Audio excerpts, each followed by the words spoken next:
In the lesson for March 15th, we're going to look again at the book of Zephaniah, second lesson on this minor prophet of the Old Testament. Just to review, Zephaniah prophesied against Judah in about 626, somewhere in that area BC, and he pronounced a message of judgment on the people of Judah, but not just on them, but also on the surrounding nations. And he wrapped it up in the concept of the day of the Lord. Those are the things we covered in last week's lesson. In today's lesson, which is focusing on chapter 3 of the book, he summarizes again this message of judgment, kind of broadens it and explains it, and then he segues finally into a message of hope about the future. He talks about judgment against Judah, but also about surrounding nations as well. Moab and Ammon, the Philistines, Ethiopia and Assyria, all of them, he says, will come under the judgment of God. So that's kind of a summary statement as we begin in chapter 3 now, Zephaniah talking about the present judgment on Judah.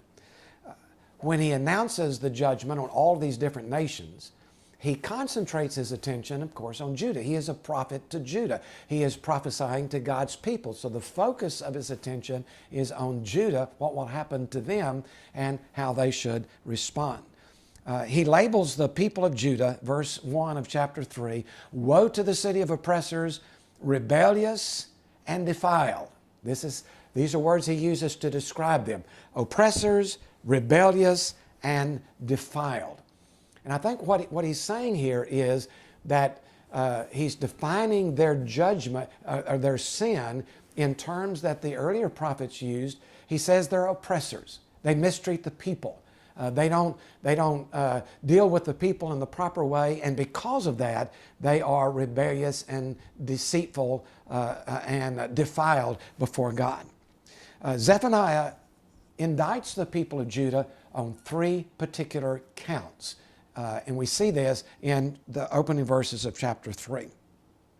In verse 2 of chapter 3, he indicts Judah for disobedience. He says in verse 2, "She obeys no one." One of the first signs of rebellion is disobedience. That is true in a nation. It's also true actually in our families with our teenagers. And so he says that the first thing that you have done against God is you have disobeyed God. You've not done what God has called you to do.